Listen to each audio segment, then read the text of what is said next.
Devin, welcome to Podcastina. Thanks for having me.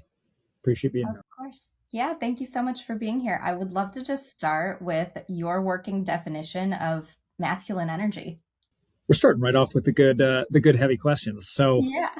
there's a lot of different perspectives on this. We've got kind of the contemporary view, and we've got the more esoteric. I'm kind of more of the esoteric side. So masculine energy is singularity of focus. It's a fixation on a particular thing. It's piercing. It's splitting. It's cutting. A lot of times it's binary. It's black and white. It's differentiating.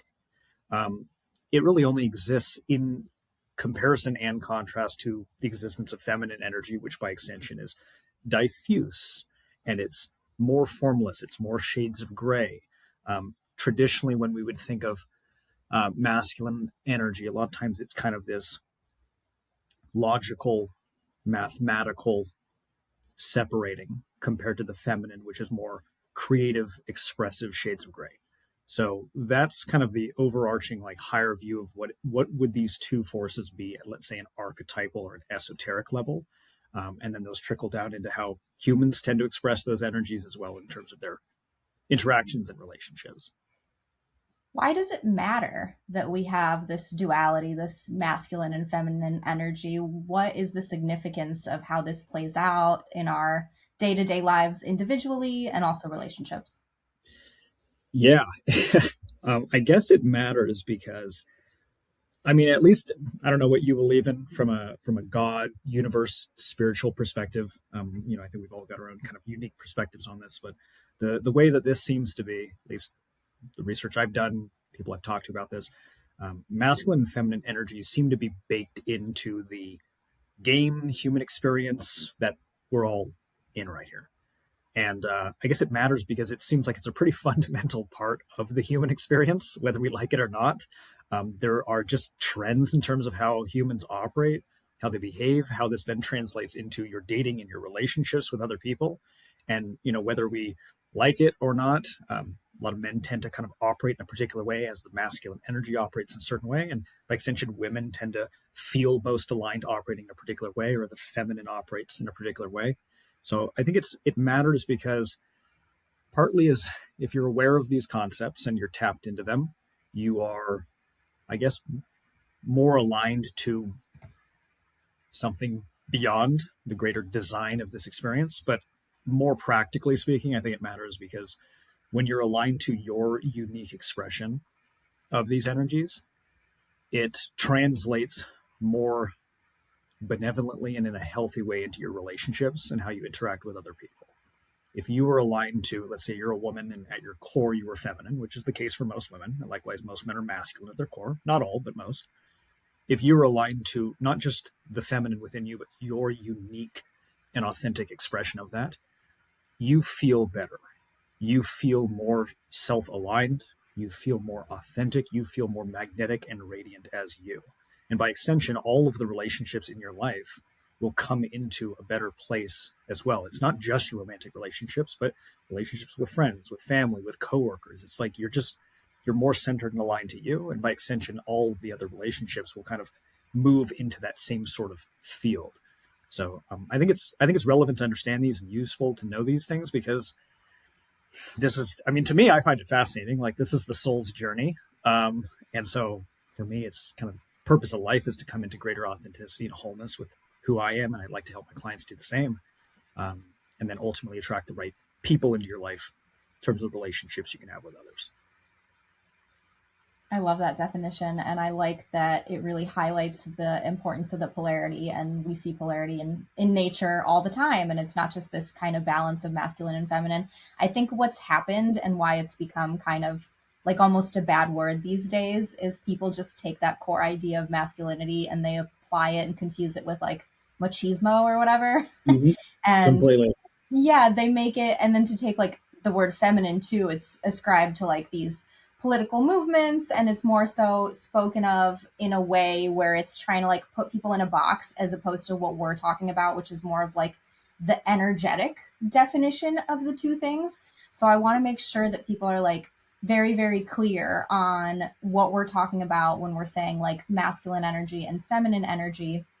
So we're not talking about the, a toxic masculinity that is such a big word in the lexicon these days. We're not talking about men not feeling their feelings, right? So I guess let's start there. Does masculine energy, in your way of working with it, does that mean men get to feel feelings? Absolutely. Yeah. I mean, that's usually the step towards a higher, more integrated form of the masculine is they are bringing in what would be considered some of those quote feminine qualities. And it sounds counterintuitive. It's like you become more authentically masculine by integrating some of the feminine. Mm-hmm. Yeah. So the way I can kind of see this is, let's say we're talking about, if we're talking about the what would be called like the archetypal king within a man, and by extension it would be the archetypal queen within a woman. Okay, this would be almost like the highest expression of you, your soul's like most authentic expression, like who it is you could become if you were to become your potential, like who it is you are. Okay, and let's say you take a man, just a random man off the street, who was like, how would he actualize that king? Like, what is that king's path of true masculinity? You have most guys get kind of polarized into one of two camps. The first camp, I call it like the impotent pole. It's the impotent pole. It's a guy who he develops maybe a little bit of masculinity, but not that much. And a lot of times he kind of gets, this is if you've ever gone on a date with a guy where you got a sense he had like little boy energy. Mm-hmm. That's what this is. He's not tapped into like his power, his self. He's probably a nice guy. He's a people pleaser. You don't fully trust that he could actually say no to you. You don't fully respect him. Like he's kind of got this boyish energy. That's an impotent man. Hasn't tapped into his masculinity. You've also got the opposite pole, which is I call it like the tyrannical pole. And this is a guy who taps into his masculinity, but he goes way overboard with it and becomes domineering. He becomes controlling. He closes any of his feelings or his emotions as a means of trying to like stay in control. This is like the red pill manosphere Andrew Tate style masculinity, and even a further extreme of that. And you kind of see this as far as like when men are first getting into self development, kind of moving into becoming men and figuring out who they are. You kind of tend to go one of two ways of like the impotent pole or the tyrannical pole. And I think every guy's kind of probably has to experience both of these to some degree and sort of oscillate. But it's an experiencing like, try to align this to the camera. You got the impotent pole over here and you got the tyrannical pole. And I think a guy kind of has to oscillate between both of these until he can figure out what the boundaries are on both ends. And then he can integrate to a middle and then and kind of level up to the next level of integrative, genuine masculinity, which is a deeper expression of it. And a lot of times what that then is after he's kind of been, I've been too masculine, toxic masculine over here, and I've been too nice guy pushover over here, and neither of these work very well. Okay, I've kind of found like what are the healthy qualities, the good elements of both of these, and get to this next level. And then the next level from there is how do I integrate some of these feminine qualities? How do I feel? How do I tap into soul? How do I express myself? How do I relate to women more deeply? How do I heal the particular wounds I might be having? How do I, et cetera, et cetera? Like that's the next stage beyond that. So I guess tying it back to your original statement, like when we're seeing the whole red pill manosphere stuff, those are guys who are that form of toxic masculinity is an immature masculine. It's an immature masculine that hasn't been actualized yet.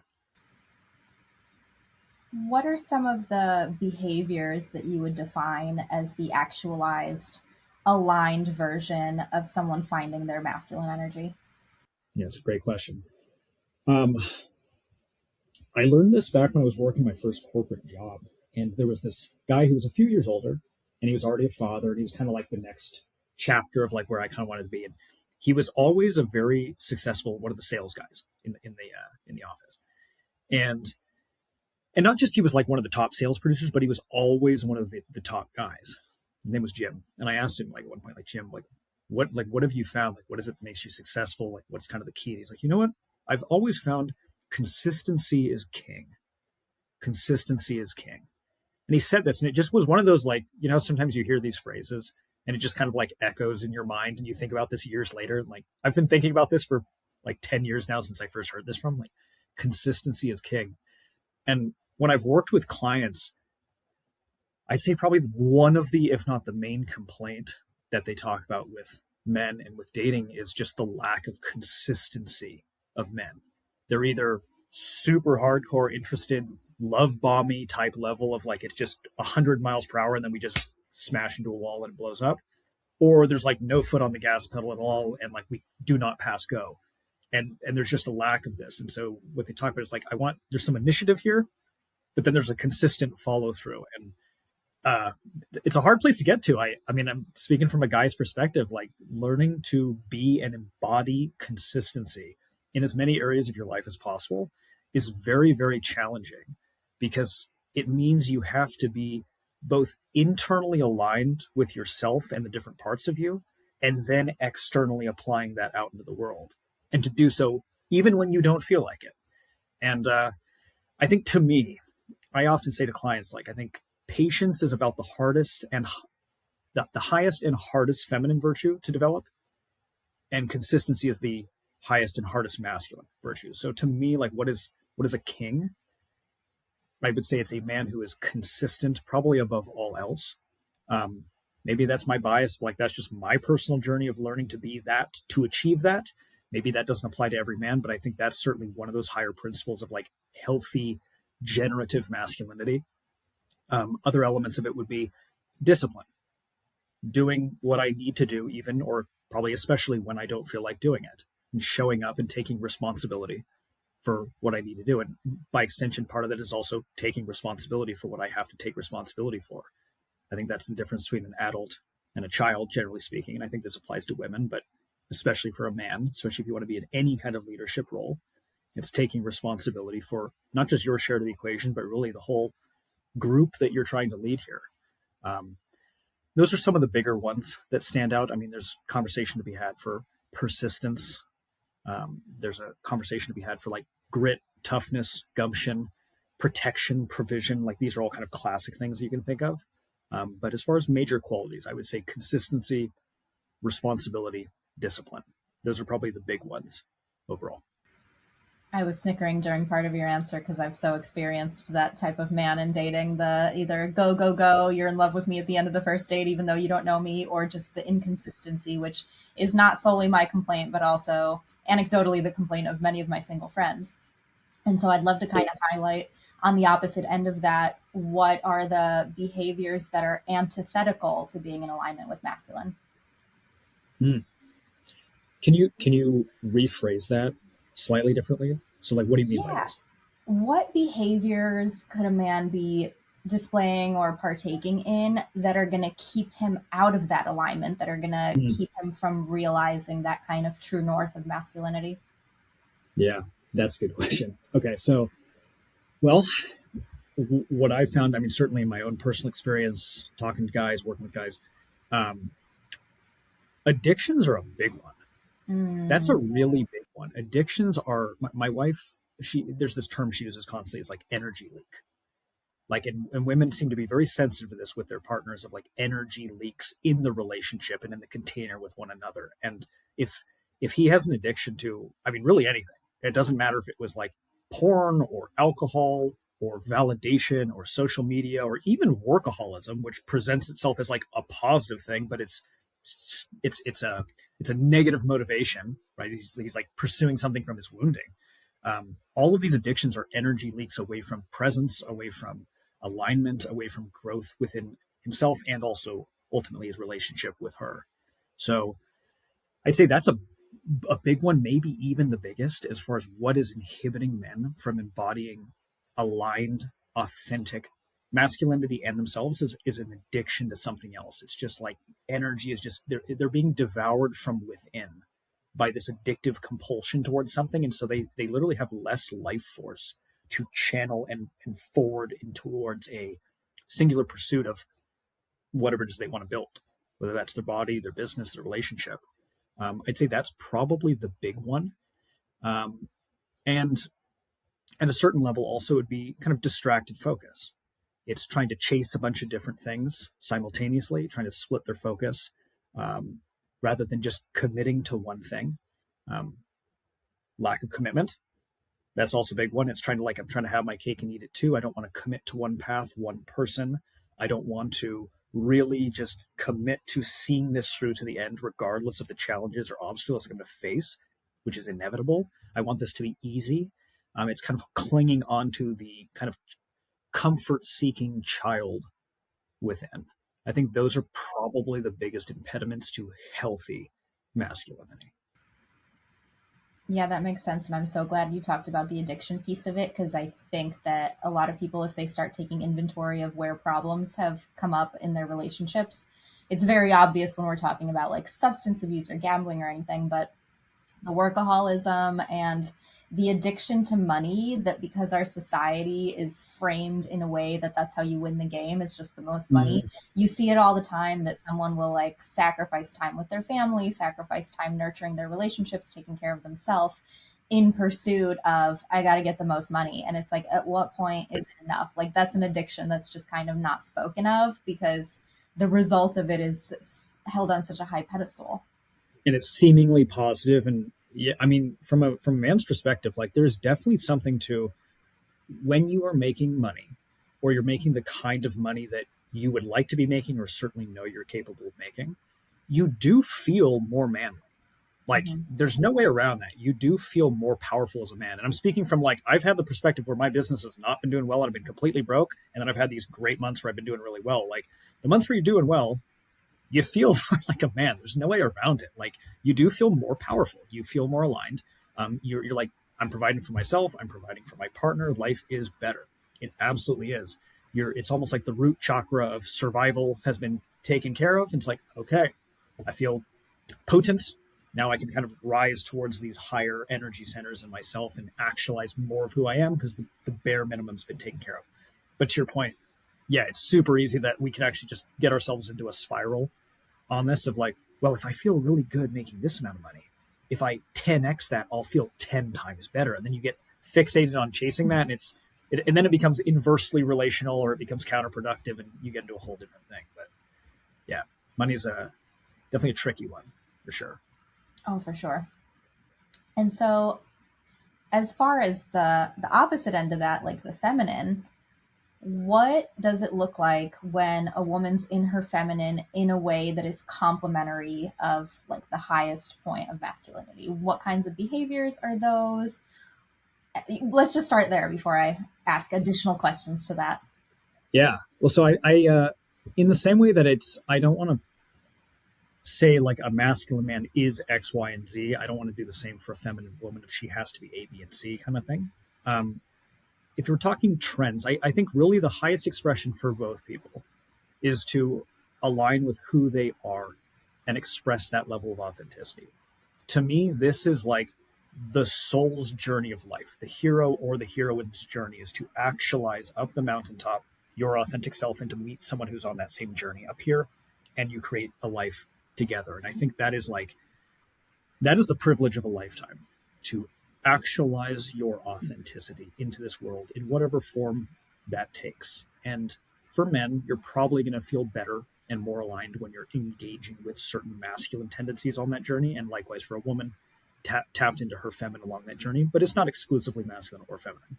Um, so what would that look like? I mean, part of it is she's unapologetically and unashamed to be who she is.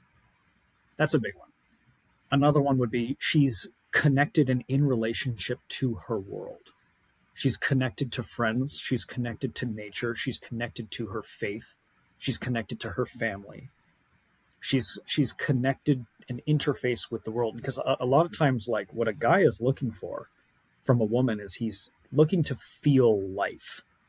Like a lot of like what the masculine is it's like you're constantly moving away from death. As weird as that sounds, it's like masculinity often feels like this Sisyphean struggle where I'm pushing this boulder up a hill, and sometimes it feels meaningless and you're like, why am I doing this? I feel like I have to do this, and this is just like my dharma that I have to carry. But why am I doing this? And then your partner, in her feminine especially, she kind of like gives meaning to the struggle of pushing the boulder up the hill. It's like, this is why I'm doing this. I'm doing this for someone beyond myself. I'm doing this so that we can have a life together. I'm doing this because this is building towards something just beyond me or my egoic goals. I'm building towards a family, a lineage. connection with her, a greater whole or experience because she's in my life. And I think, yeah, so your question was like, what does the feminine look like in relation to an authentic masculine man like that? I would say she's connected to the world and she's connected to him and she's authentically her. And as a consequence of that, he feels more whole in relation to her. He feels good around her. She inspires his life.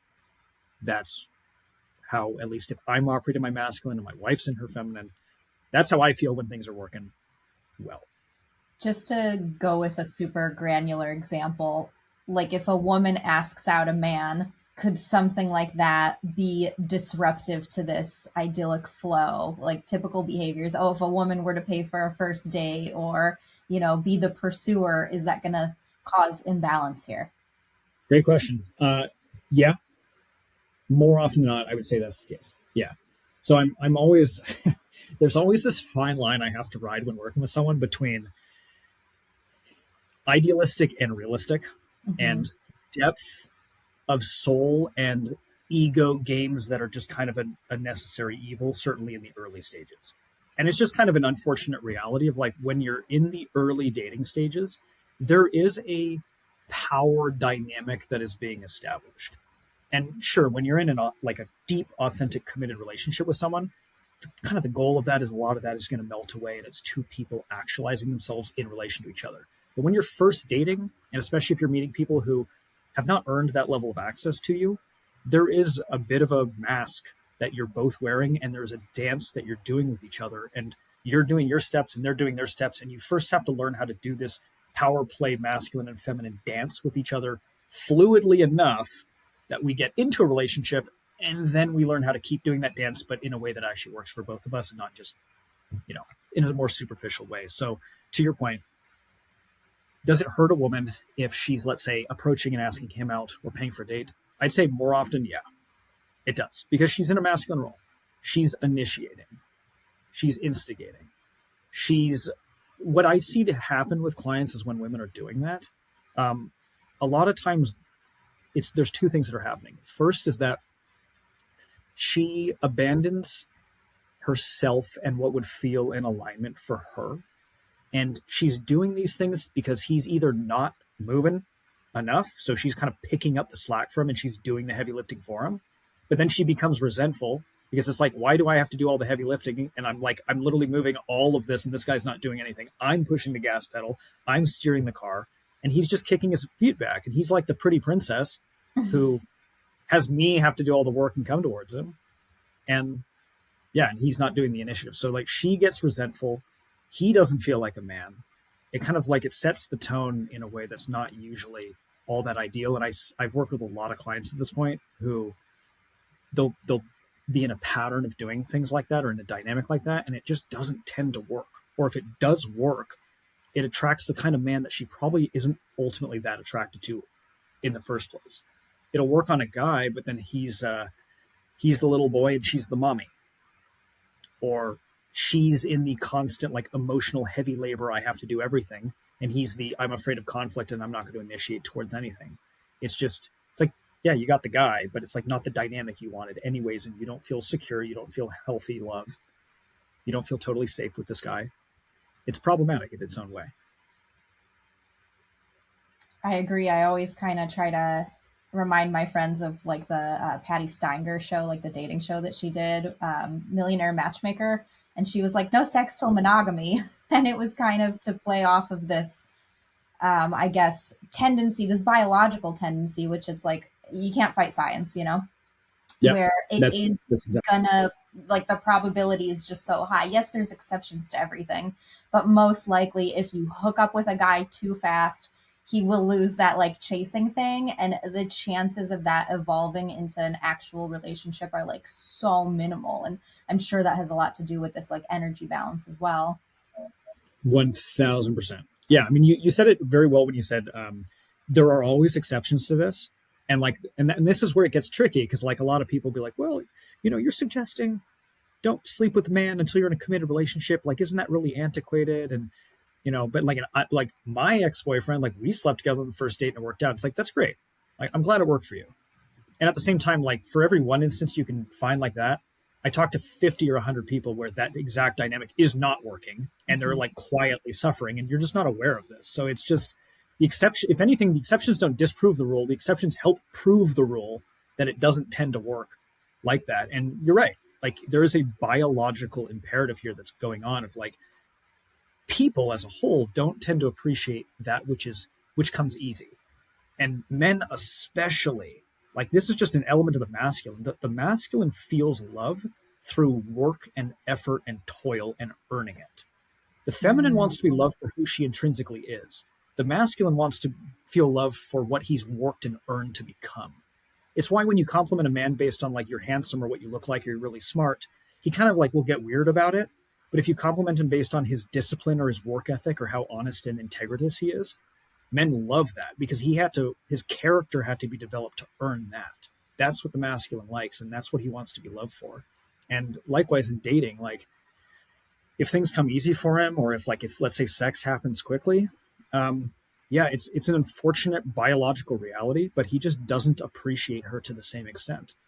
He just doesn't. It'd be like if I don't know, if he started working a job and they just immediately handed him $1 million without doing anything. He's not going to feel like I didn't have to work very hard. I don't feel very proud of myself. And ultimately that's what a lot of men won't say this. They think they want it easy. Like, oh, I don't want to have to toil. But like, really, that's kind of the purpose of his life for masculinity is growth and to work to become. And that includes earning a woman in a relationship as well. It's every fairy tale you've ever seen. It's like the princess is in her tower or wherever she's like on the other land. And the noble knight has to like get on his horse, put on all his armor. He's got to like ride across the land. There's probably some dragon that he has to slay first, right? He's got to like do these side quests and help this villager and protect that townsperson or whatever. And then ultimately, then he earns the princess. And then he has to go through some struggles with her before they become the king and the queen together. Like this is the masculine hero's journey in love. Our ancestors all figured this out. Final point on this actually is like, I work with clients of all varieties, spiritual, Christian, Buddhist, Hindu, Muslim. Like I've worked with all types, all different cultures at this point.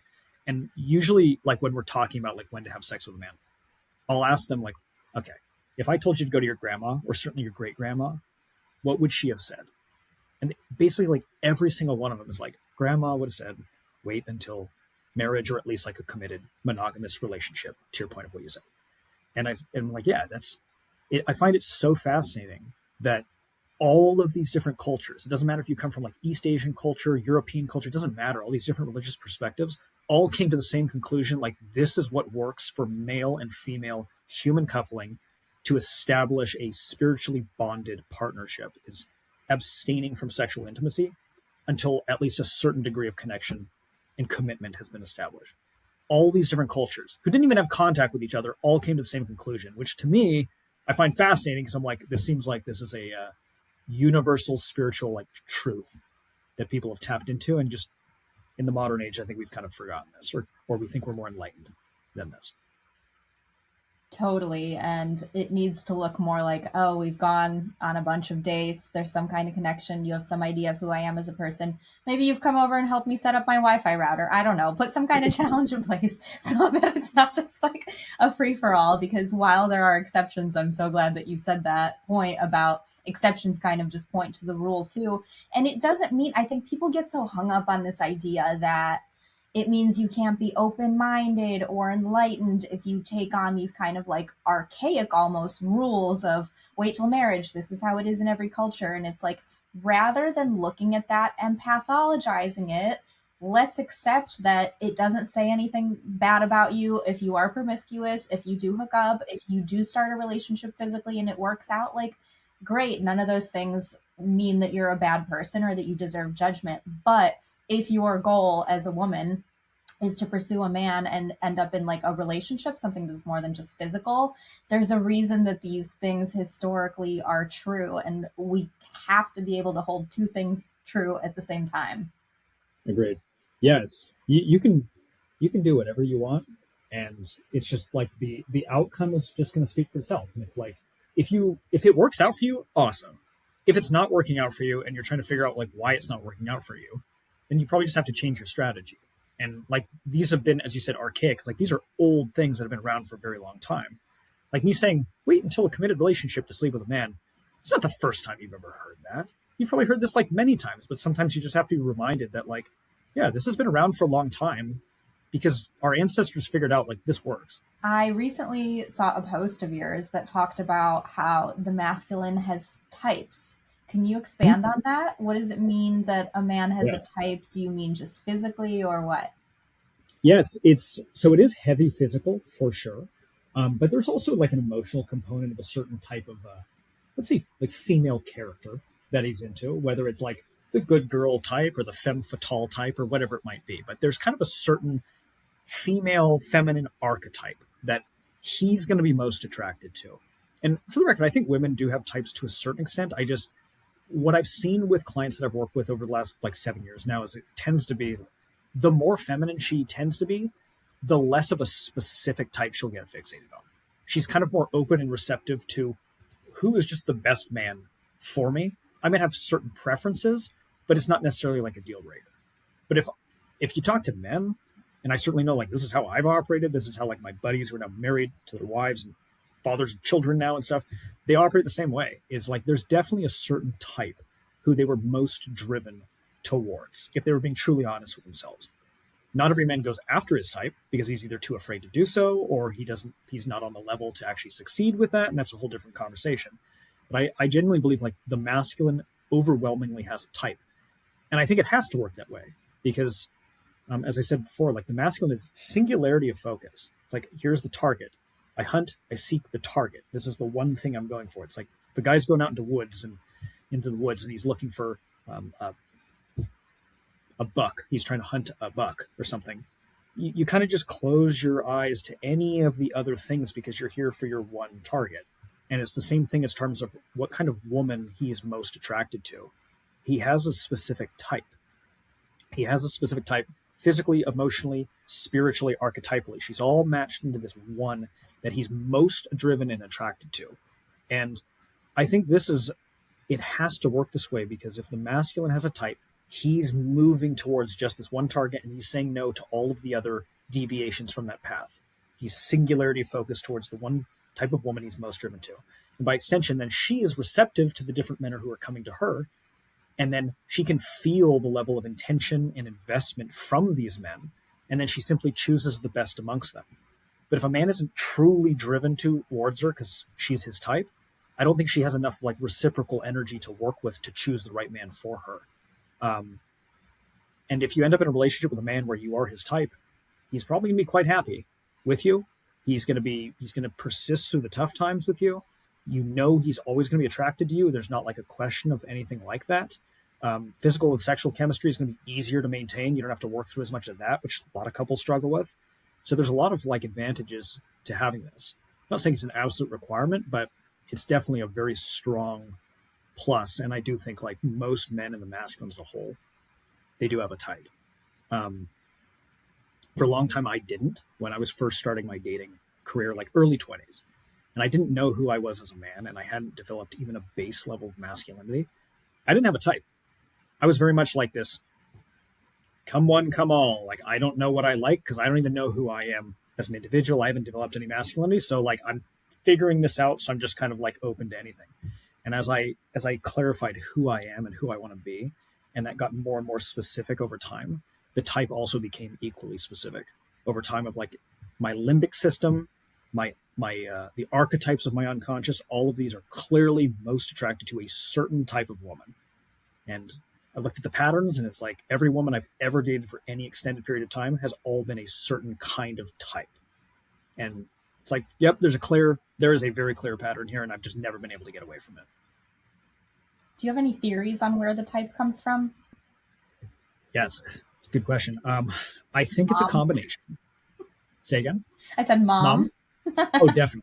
Yeah, absolutely. It's for sure heavily influenced by mom, even an aspect of dad, but yeah, for sure mom. That's going to imprint really heavily on him, and that's going to be part of what drives him. Part of it is it's going to be like, I think it's a combination of nature and nurture. I think from a nature standpoint, there is certain like ancestral lineage patterns that he's going to be most attracted to. certain genetic fertility cues, certain like his genes recognize that she brings something to the table that I need. For example, like in my own life, like growing up, I was always very small and skinny. Like I was like way small, skinny, like my whole life. The women I've always been attracted to have been very thick and curvy. And my theory on this, like that's been always my type. My theory is that like they have the oppositional genetic qualities that I have, so they even me out. So potential offspring would be like a more like healthy medium. That's my theory. I'm not saying I'm right about this, but it's like this has clearly been the type that I've always been attracted to, like from a genetic, physical standpoint, and like I've always experienced the opposite problem. And then I think then that's the nature element. I think there's the nurturing element, which is mom, how she imprinted on him, combined with like his particular wounds as around his masculinity in relation to which kind of feminine will most bring those out or can help facilitate the transformation of those. So I think it's like physiological limbic system and psychological unconscious. And I think the two of those together, nature and nurture, come together to create like the woman that just does it for him.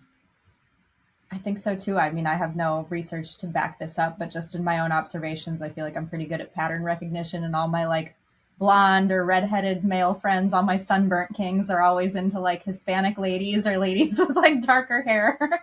And I'm like, oh, it's because you're trying to get some like darker genes in the mix.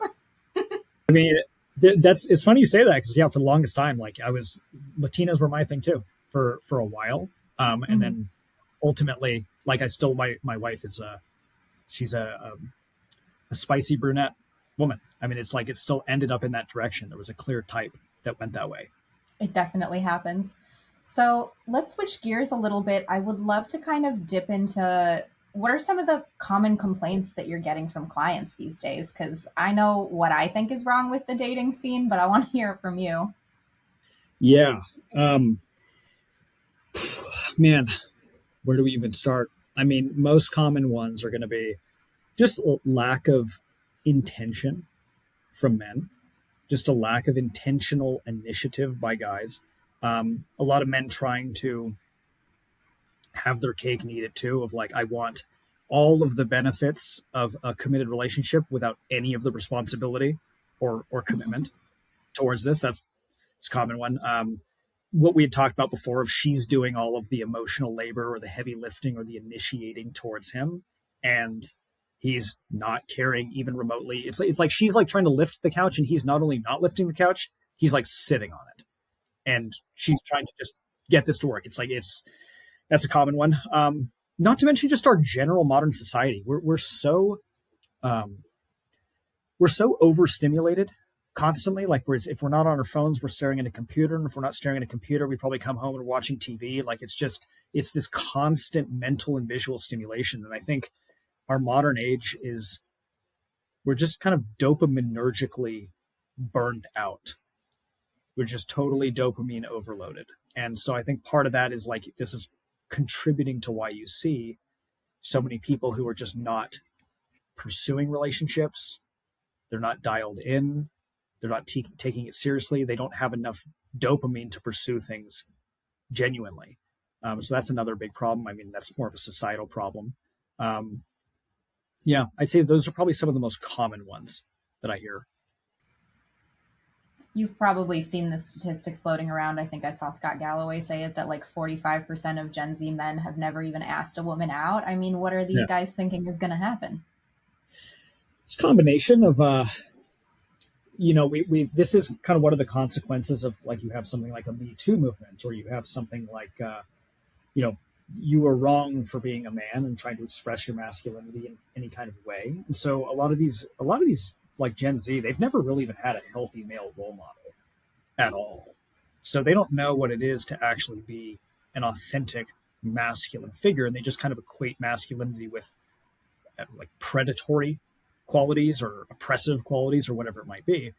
It's not to say that toxic masculinity doesn't go that way, but it's kind of missing, a lot of what masculinity is about. So they haven't had any guidance on how to be a man like that, or to act like a man like that. And then I think a big one is that so many people, I mean, everyone has a phone these days, a camera phone. And so I think like when I was first learning how to approach women when I was in my early 20s back in college, um, I made a lot of mistakes. I definitely sounded like an idiot. I definitely like crossed lines in terms of being a little too pushy trying to get a phone number or not taking no for an answer because my ego was wounded or whatever. Like, it's a learning experience, and you're going to make mistakes and you're going to look like an idiot or you're going to act like an ass from time to time when you're first figuring out how to do it. And at least back then, I mean, there was camera phones and stuff, but it wasn't as prevalent. Whereas now, like, arguably, you could be filmed from any direction and then posted onto TikTok for millions of people to see the brutality of how you have failed in your approach and how awkward you are. And I think that the pressure of that is just kind of overwhelming. And a lot of guys are just not going to step foot into the arena because they're like doomed before they even begin. So I think those are two of the big kind of social factors, modern factors. And then you also combine something like testosterone levels are lower than they've ever been. I think it's something like men today have half the testosterone that their grandfathers had at the same age, like on average. So that's a big problem. I mean, hormones make you feel like a man, make you act like a man. And if you have half the hormones of a man, you're probably kind of going to be about half of a man. And that means you're not going to have enough courage to overcome your fear and your resistance in terms of approaching a woman you find attractive, which is already a difficult thing to do.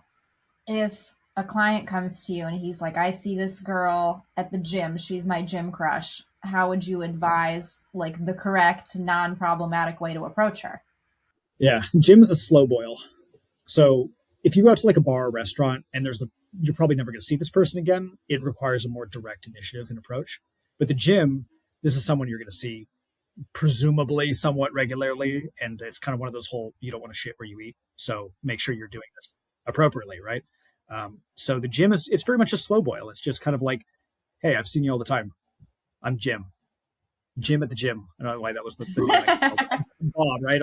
I'm John, whatever. Like, hey, I see you all the time. I'm John, by the way. Oh, nice to meet you. Yeah, cool. Well, enjoy your workout. And then you just kind of leave it, right? And then like the next time you see her or a week later, or whatever, you just give her a wave, give her a smile. And maybe it's every like 2 or 3 times you actually say something like, how's the work week going? And you just build like a very slow dynamic from there. And if it's going to catalyze into something, then it will. And if not, at least it's not going to be awkward for either of you. And you're not going to like ruin the gym for someone. Yeah. I love that. That's very solid advice. Is this kind of atmospheric, societal issues, is that why you think like young men are so easily succumbing to this red pill stuff? Besides obviously like the algorithm is an issue, but what vulnerability is going on with young men now that these are the role models they're falling victim to? Yeah. I think there's 2 things here. One is when you're a young guy and you don't know who you are and you're almost certainly not doing very well with women, and like one of the first things you're probably going to do is like you're going to go onto the internet and you're like, how do I get laid, or how to seduce women, or like you're going to look up something like that. It's just like, how do I like control the situation because I feel powerless, essentially. And when you do that, I mean, the red pill, the manosphere space, that the Andrew Tate type space, like they've really got a stranglehold on the online market for men in that position looking for help with this kind of thing. Like the pickup artistry type stuff. Like I think it's kind of inevitable, as if you're a man trying to improve yourself and improve with women, it's kind of inevitable that you're probably going to encounter that sort of material first. I know I did back in whatever this was, 2010 or 12 or wherever, when I was first starting kind of like dating and how do I get better at dating and how do I approach women. Like the first kind of content material that I stumbled into was all red pill. It was all manosphere. Like I definitely I applied pickup artistry type stuff for a couple of years. And then I ultimately realized I'm like, this is not, the true path, but it was kind of the dark masculine path. But there is an appeal to that because there is a certain kind of power that it's probably a powerless man who has never felt powerful around women. So he's going to be particularly attracted to that sort of stuff initially. And they've got kind of a stranglehold on the market. And I think part of it too is, again, tying into the lack of power. There's a lot of men who just, they feel impotent. they feel impotent in their masculinity. They feel impotent as men. They don't have male guides. They don't know what it means to be a man. They live in a society that oftentimes denigrates masculinity, again, as like it's predatory or it's oppressive or domineering, patriarchal, whatever you want to call it. So they don't know, they've got this like raw masculine fire in them, but they don't know how to behave and channel it into a healthy, mature, and appropriate way. And all they know is like, I don't feel powerful, and I'm like at the bottom of the barrel here. So I think they're tired of being in that impotent camp. Impotent camp's gotten them nowhere. It's not helping them succeed with women. They don't have respect for themselves. They don't have respect from other men. It's not working. And so inevitably they're going to swing from the impotent camp to that tyrannical camp that I told you about in the beginning, which is like overly domineering, overly controlling, closed off the emotions. You're just playing this masculine persona. But at least from there, he does gain some semblance of power or control and to start to kind of feel like he actually has some raw power to him. And I think ultimately that's probably the appeal to your question of like, why is it that men are drawn to that? It's men who feel powerless. This is like the most immediate way that they can start to try to feel powerful and potent within their masculinity. What kind of inner work needs to be done to A, kind of close that loop and stop being so vulnerable to things like that, but B, also get more towards the alignment of that like true north masculine energy? Yeah. Man, I can think of like four things off the top of my head. I mean, so one is connecting with other men who are those good role models and just getting around other men who hold you to a higher standard and who inspire you to be a better man and having them as your, yeah, just kind of your tribe of men. So that's a big one. The second one is finding a purpose or an application for yourself of what you can create or build in this world that's worthwhile, whatever that might be, whether it's a business or it's a cause or it's something you can channel that potency into to build something beyond yourself. Men are always seeking for legacy of some variety. They need to know that they're progressing and building towards something. And if it's not something that's healthy that you're trying to build, it's probably something destructive that you're going to burn something else down. So I think that's another thing. A third thing would be going inward to identify and heal whatever their particular wounds are. Maybe it's a wound around feeling like you're not enough, or you're worthless, or you're insignificant, or you're inherently unlovable, or you're not good enough, or whatever it might be. And it's identifying that and starting to relate to yourself and being the parent to yourself that you always needed, but you never had. Those are the three things that immediately come to mind. And then I guess kind of the controversial fourth point is I think a lot of those guys, as weird as it sounds, like they almost have to tap into and experience that tyrannical pull for a certain period of time. Like if they've been impotent for their whole lives, like I think you have to swing too far the other direction and be a bit of a tyrant for a bit of a period of time. And you need to make the mistake of doing that. And at some point, you're either going to harm someone else or harm yourself in the process of doing it. And that's hopefully the wake up call to get back into alignment. But I think you have to experience the like vying for that power to realize that it's not the true path forward. But I think you have to make that mistake for at least a certain period of time. What's the role of therapy and coaching into getting these men back on track? Yeah, one of my clients recently said therapy is like the mother and coaching is like the father. Therapy is like the feminine principle of connecting and helping you feel safe within a close relationship to someone else. And then coaching is applying your transformation and disciplining yourself towards a particular outcome or goal. And so I think for a lot of men, like, I think there's a certain, most people, you kind of start with therapy initially to kind of just get that grounding back to yourself and feeling reasonably safe in yourself and safe in a relationship to someone else and identifying and starting to work through some of those wounds. And then I think you transition from therapy into coaching to actualize that towards a specific transformative outcome that you're moving towards. So for men, you know, it's ironic. A lot of men don't resonate with therapy quite as much as women do. I think a lot of them are antagonistic towards going into it in the first place or think it makes them weak or something like this. But a lot of men kind of resonate with a tribe of men who help keep them accountable and having that camaraderie. But anyways, yeah, I think both are effective and kind of necessary at different stages of your personal journey development evolution. What kinds of behaviors would signify, let's take just like someone that fully fell down the red pill rabbit hole as an example. What kinds of behaviors do we want to see from them that are telling us that they're steering the ship in the right direction? So if someone was like, let's say they went down they're like a hardcore Andrew Tate red pill rabbit hole follower. Mm-hmm. So like, how do we know that they're getting back on track? Yeah, because how do they even find good role models, right? I mean, it would be nice to have like this circle, as you're saying, this like crew of men to trust, but a lot of men these days are not even going out and cultivating friendship. I mean, where do they start Yeah. with finding someone and identifying that that's a good person to even look up to? Yeah. Solid predicament. I mean, I guess it would be in the same way that they fell down the red pill rabbit hole. You put yourself around better mentors, I guess, if you want to think of it that way, of in terms of, well, what's just do an audit of your social media. You currently follow a bunch of this like red pill kind of stuff, and you're starting to get the intimation that maybe this is not what it's all about, or this is kind of an immature, or it's like a clearly very angry and resentful perspective, and these guys like just hate women, and what is their problem here? Like maybe that's not like the most correct approach here. And so you just kind of like start unfollowing accounts like that, and then start following accounts where it's like, this is a man that you could relate to, or this is a man that like I do actually look up to this guy. And I think it's going to be the same thing, as you're just kind of changing those exposure inputs to healthier inputs. And to your point, yeah, like the ideal is get out there in the world and relate to actual men and join an actual men's group or work with actual guys that you respect.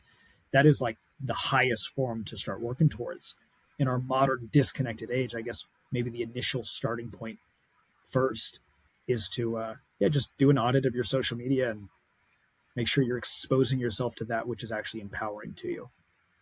Yeah, I hope we can kind of come back from all of this. I think just with everything we've talked about, like the pendulum swung so far with like Me Too made everybody so afraid to just get in the approach. And now there's like all this infighting between men and women. And it's so sad when it like doesn't have to be this way. And it's ultimately hurting both parties, right? Like it's not just hurting the men, it's hurting the women too, because so often I'm talking to women that are like, I just can't find someone normal right now, like as we get into our 30s, and some guys are coupled up, and then like the market of single people just gets smaller and smaller, and then you end up just meeting these guys who are like not connected with themselves, non-committal, having all these issues. And it's like it would be so nice to be able to have something to offer them that they would actually take in. Completely. Well, so for these women that you've talked to, um, like I guess what's kind of the main thing that they're running into, the main complaint that you hear from them? There's definitely a lot of feeling blown off, like nobody's really making an effort. You know, you'll go on a date, it'll be pretty mediocre but not bad, and then you just don't hear from the person again. Or you can tell you're in someone's like rotation, you're like a back burner person that they only hit up when they seem to be wanting validation. Or in my case, I'll just like two back-to-back dates that I had recently, neither of which went well. The first guy was trying to love bomb me. I mean, he was like making plans with me all throughout the first date where I'm like, you don't even know me enough to be saying you like me like this. So that was such a turnoff for me. You know, he's like, aren't you going on this trip this week? You get back Wednesday. Let's go to dance class. I'm like, chill out. Like, Yeah. you don't know my Dude, you last haven't name, even finished the relax. first date. You're planning the third. Yeah, it was just so intense. And then like the second date was totally fine, but this guy, he I thought the conversation was fine. I was fully expecting like a second date, but he wasn't making eye contact with me at all. And some people were like, is that just maybe autism? And I'm like, it might be, and I don't want to be wrong if that's if that's the case. But it was just kind of, I think the expectation, and this goes both ways, like women have unrealistic expectations too, but I think a lot of expectations from single men these days is they're like waiting, holding out for some dream girl. And it's like, you Mhm. have to actually look at who's in front of you and get to know them. So I'm like, when are people going to kind of come back down to earth and work with what's in front of them? Because I think that the amount of dismissive behavior in the dating scene right now is preventing a lot of good couples from actually forming. Oh yeah, yeah. I mean, a lot of that is like, how much of this is there's this assumption of endless options due Mm-hmm. to app culture, due to social media. Like you just think, oh, my dream partner, like, oh, this person's not exactly my perfect dream partner. Okay, well, my dream partner is probably just one swipe away. And you have like this, you kind of get lulled into thinking that there's way more options than there are. But it's like, realistically, like, it's not actually the case. You're just kind of deluding yourself and you're swimming in this like shallow pool. Anyways, yeah, I rant about that for a while, but yeah, your intuition on this is like exactly it. I think that's a lot of people are running into that. They're holding out for some like a fantasy instead of building a reality. If you could leave men listening to this with one piece of advice, what would it be?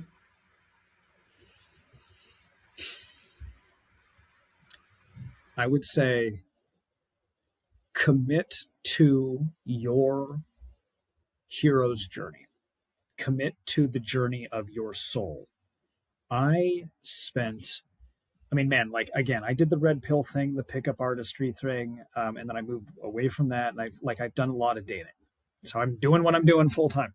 Done a lot of dating, and for like 10 years of when I was doing most of my dating, um, I was I took it from a very masculine kind of quantitative ego, you could say, approach, which was the more dates I go on, the more women I go out with. Ultimately, one of these is going to convert into my dream woman, the woman that I want. And it makes sense mathematically. It's like, okay, if you go on like you go out with 200 dates, one of these is going to convert, right? It was like it makes sense logically, and yet when I did that for the better part of 10 years, it never actually worked for me. I ended up in a couple of like longer-ish term relationships, couple of year relationships and stuff like that, but they weren't the woman that I knew I was going to end up with. None of these were women that I was going to like, yeah, she's someone I would marry and I'm going to commit my life to, despite all the dating that I did. And I was looking around and I was like, I had roommates at the time and a bunch of my buddies, and I'm watching them and like they're getting partnered up and they're getting married. And they're married and now they're having kids and they're moving into houses. And here I am like doing more dating than all of them put together. And yet I'm like bashing my head against a wall that's not working. It's not converting to that like genuine, like, man, that relationship you really want. Not like the one that you're just a prisoner of, that you're like, oh, this is bad. It's like what you actually want, dude, kind of relationship. And I didn't start moving towards that until I commit to, you can call it the hero's journey, the journey of your soul in love, whatever you want to say it as. But it wasn't until I committed to doing that journey and going inward. At least that's what it was for me. I thought it was outward. I thought it was outward for 10 years of like, I need to find her outside myself. But really it was, I needed to go inward. I needed to connect with and heal the inner child and the teen inside myself. I needed to go inward to relate to some of the feminine qualities within myself. I needed to apply that in terms of my life's work and getting kind of that on track out in the world. And then as a consequence of all of that, it was like 2 months later, I met my wife. And she was my dream woman and is. So if I could say anything to the men listening, it would be, you could take the quantitative approach. That might actually end up working out for you. I'm not saying it won't. It just didn't work for me. And if you feel like you're called to more, you feel like you're called to be like there is a higher potential within you. You could say the king within, whatever you want to think of that as. That journey is probably not going to be an outward one. And it's not going to come from chasing success or validation from women outside yourself. It's going to come from going inward and uncovering who it is you authentically are, and then unapologetically embodying that and moving forward in the world. And God, the universe, source, whatever you believe in, will deem you as worthy, and you'll have earned that outcome. And then it will put that woman on your path. And that's what happened to me. And that's what I've seen with other clients. You commit to that journey, hero's journey, and you'll meet a woman who's on her heroine's journey, and that woman will blow you away. Well, beautifully put. Devin Schirm, if people want to learn more about what you're doing or work with you, where can they go? Yeah, Instagram's the main place. Devin, Devin .Schirm, SCHIRM, and take a look at the material on there. Hopefully it resonates. If you're into kind of the weird esoteric archetypal stuff, it probably will. And if you want to connect, I've got a link in my bio. It takes you to my website, and you can connect over a call that way and get you on track. Transformation as far as where you're trying to go dating wise. Amazing. Thank you so much for talking to me today. Hey, thank you for having me, Galena. I appreciate the good, deep questions. It makes it so much more fun. Thank you very much. Of course. And thank you, everybody, for listening. Bye. If you know somebody that would enjoy this episode, feel free to share it with them. And thank you for listening to Galina Ravina Podcastina, the show where I try to be the person my dog thinks I am. Don't forget to hit that subscribe button so you never miss an episode. See you on the next one.